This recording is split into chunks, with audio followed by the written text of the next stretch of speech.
우리의 연금저축, 노후준비용. 그러니까 ISA는 한 3년, 5년 잡고 1억 가까이 되는 목돈을 모아라. 이게 메시지잖아요.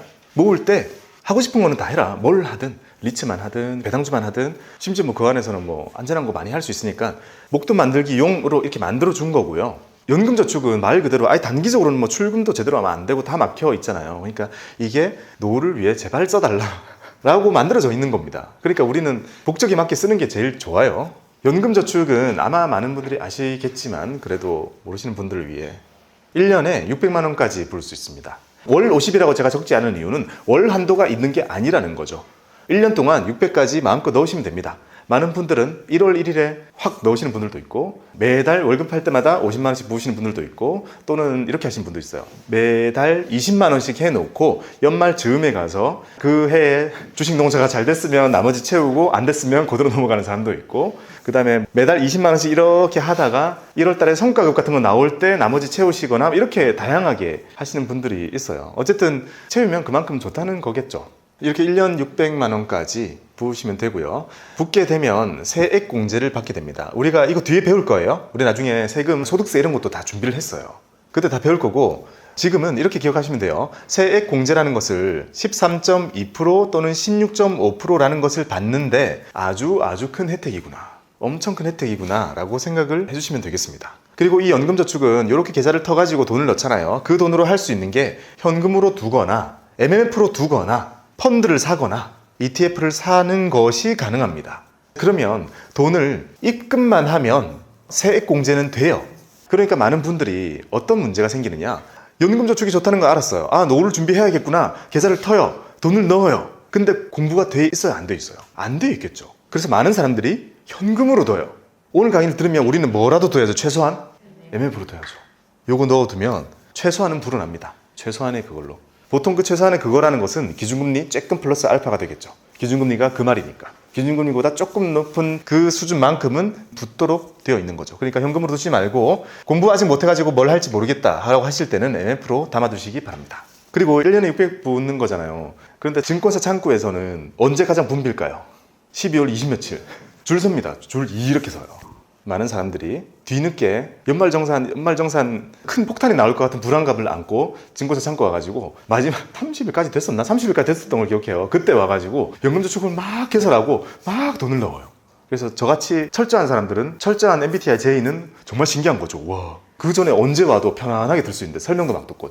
근데 그때는 설명도 못 해줘요. 다음 그래서 뭔지도 모르고 그냥 돈 넣고 세액공제 된단다 하면서 그냥 현금으로 넣고 갑니다. 너무 안타깝죠. 근데 참 그만큼 돈 관리라는 게 관심이 있는 사람은 너무 과하게 있고 없는 사람은 너무 없다는 게 문제예요. 그 다음에 이렇게 돈을 넣어요. 그 다음에 세액공제 받고 그 다음에 여기 있는 어떤 상품이 됐던 간에 내가 마음껏 골라가지고 마음껏 불려요. 열심히 불린 다음에 이것만 기억하면 됩니다. 55세가 지나서 내가 받아서 쓰면 됩니다. 연금으로 쓰는 것이 좋겠죠. 그래서 연금이잖아요. 우리 연금 영어로 뭐죠? 펜션이죠. 우리 친구들이랑 고기 구워 먹고 놀러 갔는데 뭐죠? 펜션이죠. 같은 뜻입니다. 실제로 연금 받으면서 놀고 먹는 사람들이 머무르는 곳이라서 펜션으로 붙은 겁니다. 이게 아마 프랑스인가 거기서 나오긴 했던 걸로 기억하는데 여러분들 말씀드리려고 제가 찾아봤습니다. 따로 찾아봤습니다. 저도 얼마 전에 왔어요. 그만큼 연금을 잘 타 쓰는 사람은 펜션에서 계속 고기 구워 먹고 놀고 먹을 수 있다는 거죠. 그게 연금입니다. 연금의 의미는 약간 이런 느낌을 가지고 있죠. 매달 따박따박이라는 뜻을 가지고 있잖아요. 내포하고 있잖아요. 그러면 우리가 55세 이후까지 열심히 투자해가지고 불린 돈이 얼마가 됐던 간에 그거를 매달 따박따박 타서 쓰도록 세팅되어 있는 계좌다라고 보시면 됩니다. 그러면 언제까지 받을 수 있나요? 라고 물으면 어떤 답이 나오겠어요? 고갈될 때까지. 계좌 영원될 때까지 내가 계속 받아 쓸 수 있는 거죠. 만약에 엄청 큰 돈을 모아놓고 저 한 달에 10만 원만 받아 쓸게요. 그럼 다 남겠죠. 다 남고 내가 세상을 떠나게 되면 금융소득으로 그냥 상속됩니다. 상속. 보험계약이 아니에요. 이거는 그냥 내가 가지고 있는 돈이에요. 돈. 금융자산으로 그냥 상속이 되는 거고. 근데 뭐 그럼 물려서 뭐예요? 내가 쓰려고 모은 거니까. 보통은 모인 금액이 되게 많으면 타 쓰는 기간을 길게 뽑고요. 그렇게 많지 않으면 조금 짧게 할 수밖에 없는 거죠. 그러니까 우리는 진짜 많이 모아가지고 많이 받아 쓸 수 있도록 해야 되고요. 수령하는 시점도 이게 옛날에 만들어진 거잖아요. 이거는 저거 입사할 때도 있었으니까. 그때는 55세 하면 그래 연금 필요하지 이랬어요. 그때 되면 다 나가고 뭐 이렇게 했잖아요. 근데 지금 생각하면 약간 어떻죠? 55세부터 탔으면 그 뒤는 뭘 먹고 살까요? 그래서 제가 생각할 때는 55세 이후에 마음껏 수령 신청 가능이잖아요. 마음껏. 그러니까 만약에 우리가 나중에 55세가 되면 생각보다 할 일이 많았으면 좋겠어요. 제가 바꿀 수 있는 미래는 아니지만 노력하고 있잖아요. 다른 일을 해요. 열심히 하면서 진짜 내가 일을 할 수 없을 때까지 일을 해요. 최대한. 그리고 그 기간 동안에는 계속 붙는 게 좋겠죠. 한 달에 10만 원이라도. 오히려 더 붙고 꿈 같아서는 한 80세 정도 돼서는 이제 나 일도 진짜 힘들고 이제 별로 좀 안 하고 싶다, 쉬고 싶다. 근데 이제 80 정도 되니까 이제 내 손녀가 갑자기 걸어온다. 손녀가 걸어와서 할아버지 용돈 주세요 이런 얘기 한다. 그때 수령 신청을 하는 거죠. 이제 수령 신청을 하면 지금 제가 그래도 아직 30대에 걸쳐 있단 말이에요. 제가 실제로 연구는 아마 30 즈음이 될 텐데 80까지면 50년이잖아요. 50년. 그러니까 붙는 것도 어마어마할 텐데 그 50년이라는 시간 동안 잘 불려가지고 정말 큰 돈을 만들어 놓는다면 아마 80세 이후에는 우리가 국민연금 작다고 투덜리지 않지 않을까. 이 돈이 내 인생을 가장 크게 책임져 주지 않을까. 20년 정도 받으면 되겠죠. 기대 여명 기준으로 봤을 때는 저는 90세 정도 뭐 이렇게 사니까 여러분들은 때에 따라서는 100세 그냥 갑니다. 전 세계에서 대한민국 여성이 평균 수명이 90 지금 넘은 게 세계 최초죠. 세계 최초예요. 기대 여명은 지금 제가 사는 그거고 지금 태어난 애들이 사는 거는 지금 90 넘었고 남자들은 왜 일찍 간지 아직 모르겠지만 뭐 여러 가지 이유가 있겠죠. 그러니까 대비해야 돼요. 그리고 문제가 뭐냐? 우리가 지금 많이 바뀌었지만 남편이 경제활동을 만약에 주로 해왔다면 그 자산에 쏠림이 있는 경우가 많거든요. 그러니까 본인의 명의로 된 노후 자산이 없다는 것 자체가 되게 압박으로 다가올 수 있단 말이죠. 그러니까 미리미리 내 걸로 준비해 놓는 것이 좋고 주부라고 하더라도 연금계좌를 터가지고 부으면 좋다고 말씀드렸어요. 진짜 급할 때는 아무 피해 없이 뺄 수 있기 때문에 혜택 안 받으면 벌도 없다라고 말씀을 드립니다. 그래서 이런 생각들을 볼 때는 연금저축이 가지고 있는 핸디캡이 여러 가지가 있어요. 지금 기준으로는 많이 못 타쓰도록 돼 있어요. 이걸 타쓰는 것도 많으면 뭔가 세금이 많아지고 많은 것들이 있지만 나중에 나아지지 않을까 생각합니다. 연금저축 가입자가 지금 좀 있으면 이제 1000만 이렇게 될 거란 말이에요. 우린 진작에 했고 그렇게 많은 사람들이 가입하고 많은 사람들이 불릴 텐데 그거 나중에 제약이 너무 많고 하면 문제가 되겠죠. 그러니까 점점 나아질 거라는 기대를 막연하게 해보고요. 어쨌든 그거라도 열심히 모아가지고 현금과 자산으로 80세 될 때까지 계좌에 그렇게 자산 많이 쌓아두면 얼마나 든든하겠어요.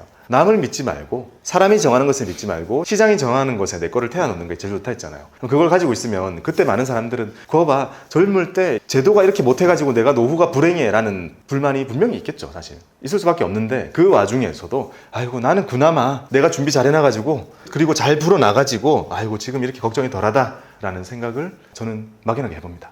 그래서 여러분들 중에서도 아마도 일부는 연금저축 지금 열어야겠다. 오늘 집에 가면서 연금저축 계좌 개설 해가지고 10만 원 넣고 뭔지 모르겠다 MMF 사고 오늘 배운 거잖아요. 이렇게 해놓고 친구들 만났을 때 너 혹시 MMF 아니? 물어봐요. M 뭐? 너 또 이상한 거 하는구나. 다단계니? 너 노후 준비하고 있어? 너 노후 준비를 하니? 나 저녁 먹을 거 고민하는 게 힘든데? 그런 얘기를 많이 듣게 될 거예요. 그럴 때 손 꼭 잡고 그냥 잔말 말고 내 부탁 하나만 들어주라. 연금저축이랑 터가지고 한 달에 10만 원만 넣어주라.